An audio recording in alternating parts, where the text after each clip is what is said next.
পৰীক্ষা কেন্দ্ৰলৈ নাহিল প্ৰশ্ন কাকত 25 মিনিট সময় পলমকৈ অনুষ্ঠিত হ'ল পৰীক্ষা ঘটনাক লৈ তীব্ৰ প্ৰতিক্ৰিয়া দেৰি কি কাৰণে হ'ল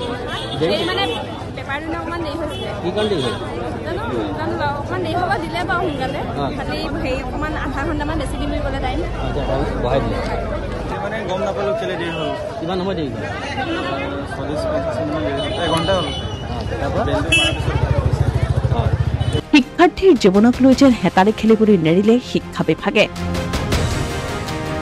পুনৰ চৰ্চালৈ আহিছে ৰাজ্যখনত অনুষ্ঠিত হৈ থকা উচ্চতৰ মাধ্যমিক শিক্ষান্ত পৰীক্ষা শুক্ৰবাৰে অনুষ্ঠিত হোৱা ৰসায়ন বিজ্ঞান বিভাগৰ পৰীক্ষাত এইবাৰ প্ৰশ্নকাকত নাহিল ঢকুৱাখানাৰ এটা পৰীক্ষা কেন্দ্ৰলৈ ঢকুৱাখানা উচ্চতৰ মাধ্যমিক বিদ্যালয়ৰ পৰীক্ষা কেন্দ্ৰলৈ নাহিল ৰসায়ন বিজ্ঞান বিভাগৰ প্ৰশ্নকাকত এই কেন্দ্ৰটোত বিজ্ঞান শাখাত অৱতীৰ্ণ হৈছিল মুঠ 207 গৰাকী শিক্ষাৰ্থী যথাসময়ত কেন্দ্ৰটোত পৰীক্ষা আৰম্ভ হোৱাৰ সময়তে লাগিল হোৱা যোৱা পৰীক্ষা কেন্দ্ৰলৈ প্ৰশ্নকাকতৰ টোপোলাত নাহিল ৰসায়ন বিজ্ঞান বিভাগৰ প্ৰশ্নকাকত শুক্ৰবাৰে অনুষ্ঠিত হোৱা বিষয় আছিল ৰাজনীতি বিজ্ঞান আৰু ৰসায়ন বিজ্ঞান পৰীক্ষা কেন্দ্ৰৰ পৰীক্ষকে প্ৰশ্নকাকত আনি দেখে কাকতৰ টোপোলাত নাই ৰসায়ন বিজ্ঞান বিষয়ৰ প্ৰশ্নকাকত বিষয়টো লৈ ভিতৰি প্ৰবল প্ৰতিক্ৰিয়া হোৱাৰ পাছত যোগাযোগ কৰে উচ্চতৰ মাধ্যমিক শিক্ষা সংসদৰ সৈতে জনামতে সংসদৰ পৰা মেইলযোগে প্ৰশ্নকাকত বিদ্যালয়ৰ পৰীক্ষা কেন্দ্ৰলৈ প্ৰেৰণ কৰে পৰৱৰ্তী সময়ত বিদ্যালয়ৰ লগতে ঢকুৱাখানা মহাবিদ্যালয়ৰ প্ৰশ্নকাকত প্ৰিণ্ট কৰি প্ৰায় 25 মিনিট সময় পলমকৈ কাকত বিতৰণ কৰে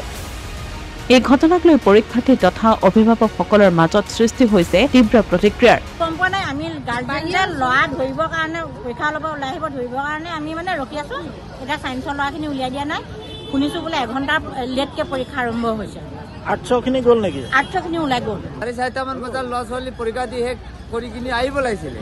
এতিয়ালৈকে আমি যোৱা নাই এতিয়া 4:42 হ'ল এইটো ল'ৰা ছোৱালী ছায়েন্সৰ ল'ৰা ছোৱালী অহা নাই যে কাৰণটো কি হৈছে 800খিনি গ'ল নেকি এইটো আগবিলাক 800 বিলাক ওলালে এতিয়া ছায়েন্সৰ ওলোৱা নাই কিয়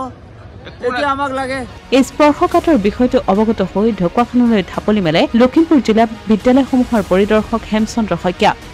বৰ্তমান পৰীক্ষা সমাপ্ত হ'ল যদিও বিৰাজ কৰিছে প্ৰতিক্ৰিয়াই অসমীয়া প্ৰতিদিন ডিজিটেল সংবাদ ঢকুৱাখানা